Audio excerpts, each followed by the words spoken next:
Farmers, let us be serious about predial larceny. It is affecting all of us. If you are aware of incidents of predial larceny, make contact with your local police station or call Crime Stop at 311. Predial larceny is everybody's business. And the Predial Larceny Prevention Unit is doing more than just talking about the problem. They're actually in the field, working with farmers to protect their livelihood from predial thieves. I can see clearly now, the rain is gone. The agriculture sector suffers losses of $6 billion each year due to predial larceny. The theft of their produce and farm animals is robbing farmers of significant income. It's also putting the public at risk of health complications caused by unfit meat and crops. For example, crops that might have been sprayed just before the theft or animals slaughtered in unsanitary conditions. But with the establishment of the Predial Larceny Prevention Unit in March, agricultural security is being heightened. The persons who are stealing, the persons who are committing the act of predial larceny, or as we call it, farm terrorism, once we find you, we will ensure that we take swift action, swift and decisive action in terms of prosecutions. The unit is headed by members of the Jamaica Constabulary Force and is housed at the Agriculture Ministry. They have been applying strategies that represent a model for success. Since the establishment of the unit, we have formed strategic alliances.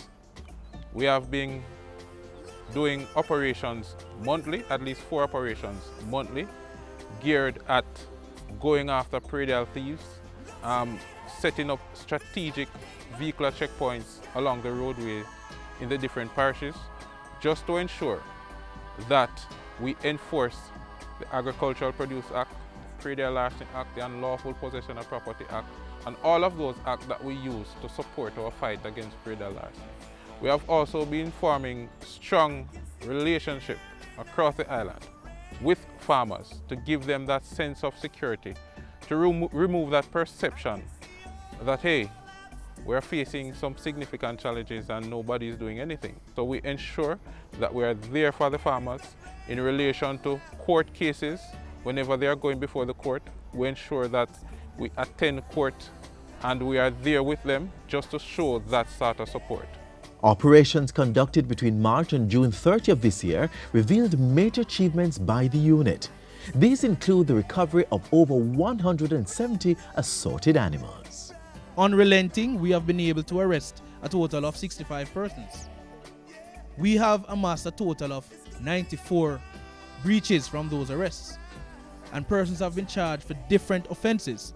And we're talking about unlawful possession of property under the Predial Larceny Act, under the Public Health Act. In relation to the fines, I can remember the largest fine, based on memory, comes under the Food and Drug Act, where persons were selling food that is not fit for human consumption.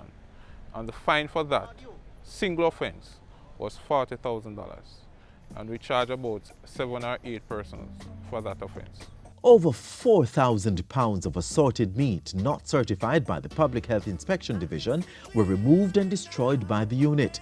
It is this level of action by the Predial Larceny Prevention Unit that is assuring the farmers and the general public that government is serious about protecting the sector from farm theft. We are hell-bent on going after the major players that are contributing to this predial larceny problem. And these are mainly the end users, the persons who are purchasing the stolen produce. If we can dismantle that market, then of course we will significantly disrupt predial larceny and predial thieves in terms of their operations. Proposed amendments to the Predial Larceny Act, which are now before the Parliamentary Council, will give added support when passed. The amendments will broaden the definition of predial larceny to cover the theft of livestock, including fish, increase the fines for breaches under the Agricultural Produce Act and the Predial Larceny Prevention Act, and simplify procedures for registering and licensing all handlers of agricultural produce. We want the act to be less cumbersome, in the sense that when an offense is committed in relation to farm theft. We don't want to be have to pulling from different legislation in order for us to commence investigation. Within its first 4 months of operations, the Predial Larceny Prevention Unit has been able to provide a sense of trust and security to farmers. Their face-to-face approach to the fight against predial theft has seen them visiting more than 50 farms island-wide and holding over 30 community meetings. The mandate of the unit going forward and how they intend to function without prejudice, I think is a good move, and it will be a very effective unit. The farmers are now at a place where they realize that something is being done, that somebody is listening to their cry and their plight and is willing to do something in response to what they are facing. They are feeling that sense of security. They are feeling that sense of somebody is there to protect our interests. They are feeling that sense of we can now invest in this sector because something is being done as it relates to predial thieves who have played the sector for so long.